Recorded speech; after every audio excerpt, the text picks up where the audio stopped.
Hello everyone, and welcome to the first episode of Find Your Einstein Friday.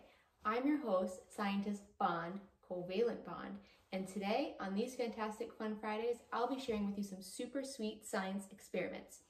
I may also make some cheesy science puns, but I'm going to try and keep it periodically.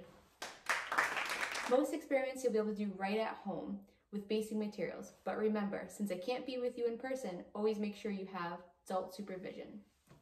So today, we're going to talk about an experiment called leaf chromatography. And what better time to experiment with leaves than right now during the fall, with fall at its peak. First, we're going to chat a little bit about leaves themselves and how they absorb light. So we're going to start by talking about photosynthesis. This is the process in which plants convert light energy from the sun to chemical food energy. Brightly colored pigments, or colors, in leaves are essential to the plants absorbing the sun, with chlorophyll being the most important pigment. Now there are two types of chlorophyll. Chlorophyll A, which is bluish green, and chlorophyll B, which is yellowish green. During most of the growing season, leaves contain more chlorophyll than any other pigment. This is why they are really green. In the fall, however, chlorophyll begins to break down, and other pigments which we haven't seen that have been there all along are finally revealed. We see the pretty yellow and orange fall leaves.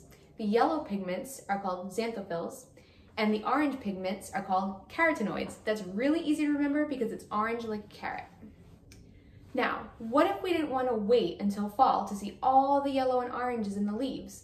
Well, scientist Bond, Covalent Bond, is here to show you how to do it using a simple but powerful technique called chromatography, not to be confused with photography.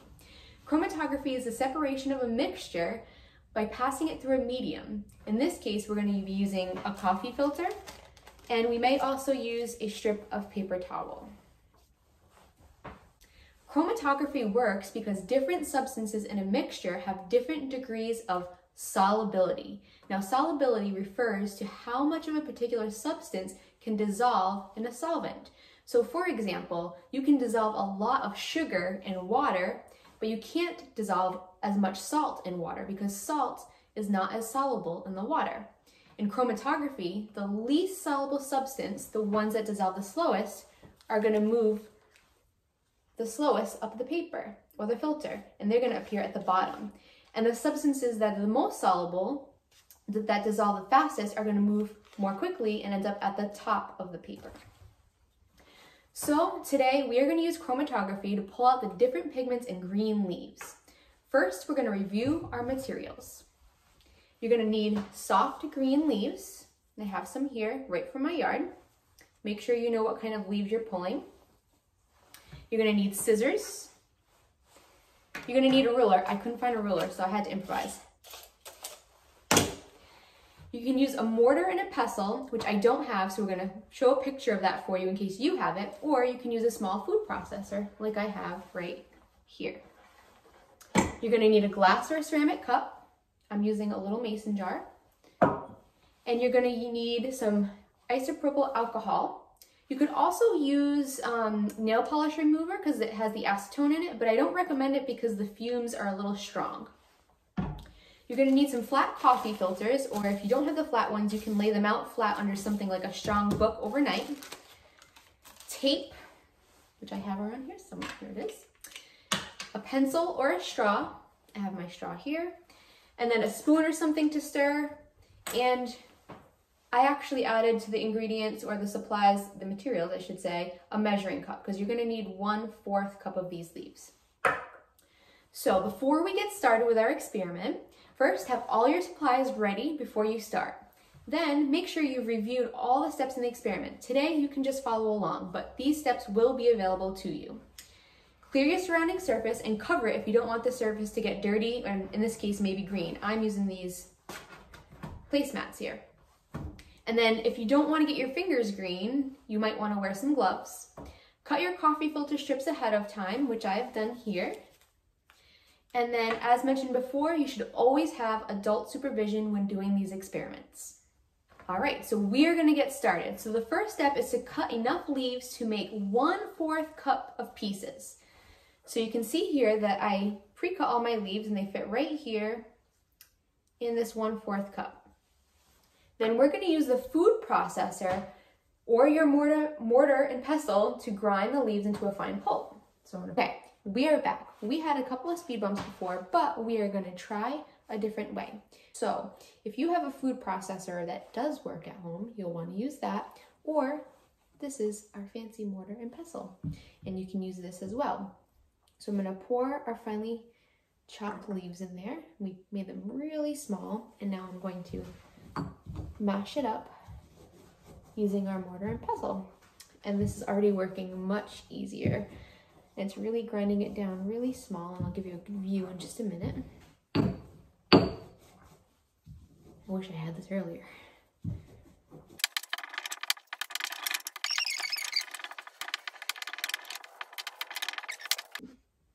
Okay, so now we are officially done mashing up our leaves, and as you can see, it's a really small, fine pulp now.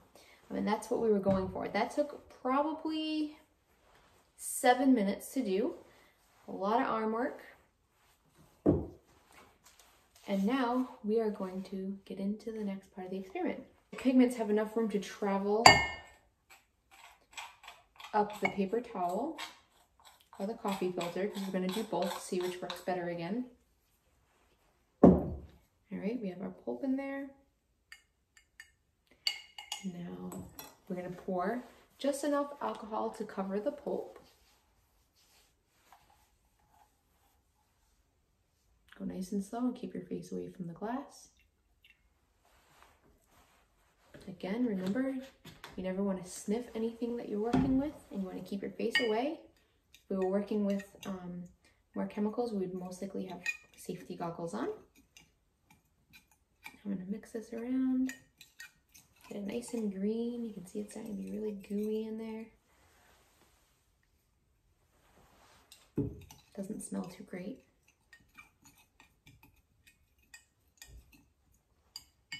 We're going to use our strips that we pre-cut before. We're going to do one coffee filter. We're going to tape it on. And we're going to do one paper towel.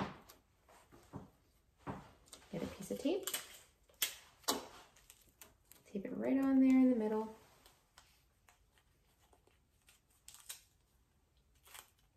It's okay if it's not perfect on the top.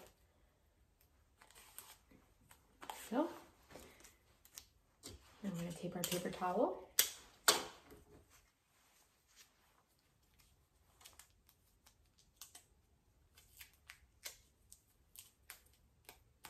Okay, so now we've attached our strips on there, and what we're going to do now is we're going to adjust the length of the paper to make sure just the tip is going to go into our green pulpy alcohol. So I have my scissors here. I'm going to look carefully. Looks like we need to trim a couple of inches off here.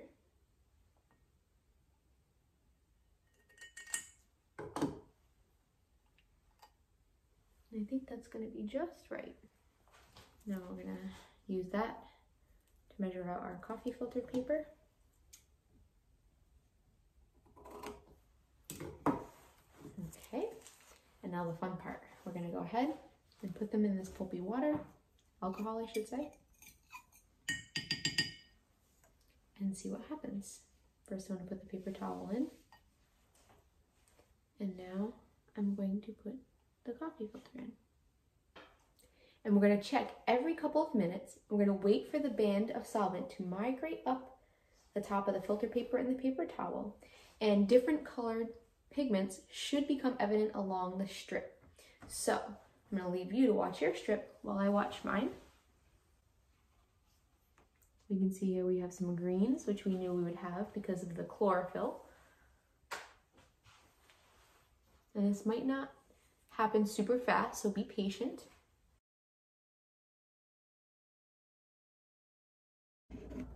All right, so you might have better results than mine, but we do have some good results here. So as you look at your paper, your results are going to vary depending on the types of leaves that you used and also how careful your leaf chromatography skills were. But some of the pigments that you might see would be an orange colored band is likely to be near the top. And if you look really closely in this one, this is our third trial now, you can see that there is a yellow band on the top. We didn't get any of the oranges, but that could be maybe just maybe the trees in my area don't have the orange pigment in it. But we've got a good amount of green and a nice yellow line right at the top. And then below that, you should see a yellowish band, which is what we have here.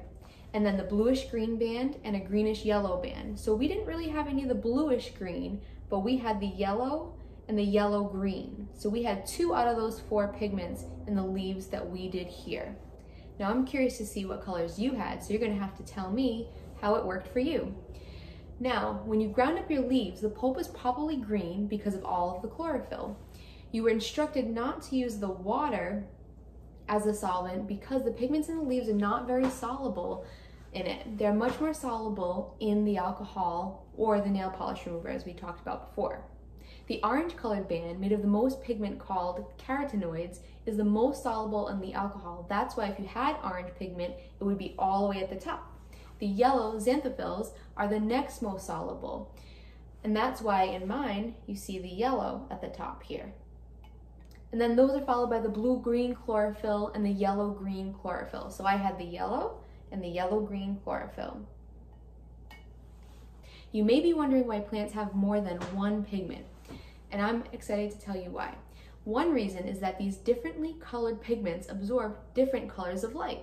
So by having many pigments, plants can use more of the light energy by shining down on them. So just like humans eat all different kinds of food to get energy to fuel our bodies, plants use different colored pigments to use different parts of the light energy that's shining down on them. I think that's really cool. Now, when you look at all the leaves in the seasons, you're going to be able to tell everyone exactly why they're green and why they turn colors, but most interesting of all, you'll be able to talk about how the leaves use colors to turn light into energy. So let's go into some key takeaways. We talked about photosynthesis, the process in which plants convert light energy from the sun to chemical food energy like we humans do with food. We talked about pigments, which are various colors in the leaves, with chlorophyll being the highest in leaves. That's where you see all the leaves are green during most of the seasons. And then we practice a procedure called chromatography, the separation of a mixture by passing it through a medium. We talked about solubility, how quickly a substance dissolves in a solvent. And we use this experiment to discuss how plants use their different pigments and why they need the different types of pigments for energy. Now, before we finish up here, I want to show you something really cool. Because I didn't get all the colors here, I wanted to show you sort of an alternative, shorter experiment that you could try at home as well. So this is called paper chromatography. And a lot of times what this is used for is to pull different colored pigments out of black markers. And you could trial this on different brands of black markers to see if the types of pigments are the same in each one. So now I have a box of Crayola. You want to use washable markers, and you're going to use the black marker. And I've already pre-cut this because I wanted this to be fast. So we have lines about 1 inch here on our paper, and all you need is water. So we have our glass of water here, similar before we used alcohol, but for this we can use the water because the pigments in the marker are very soluble in the water. I'm going to measure it in so that just the tip of the paper hits the water.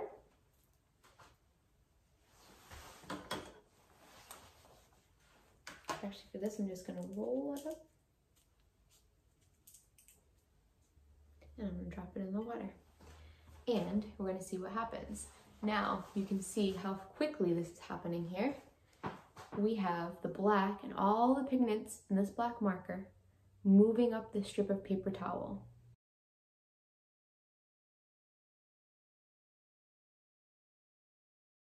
Now, as you can see, the black is now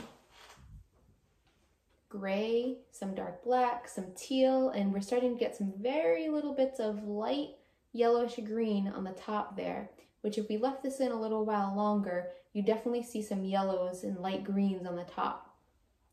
And so I wanted you to see that because with the leaf chromatography, I got the 2 colors, and it happened a little bit slower, where you're really able to see the different pigments coming up the paper towel in the marker chromatography. And again, we talked about the colors that are on the top are the pigments that are the most soluble, so they dissolve the fastest.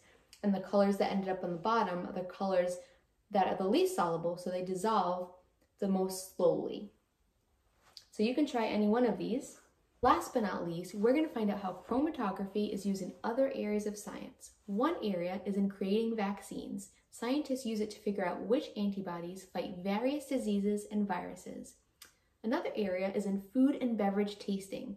They use it to ensure every single bottle is exactly the same. Now imagine if your bottle of Coca-Cola tasted differently each time. That wouldn't be fun. It might be a surprise every time, but it might not be a tasty surprise.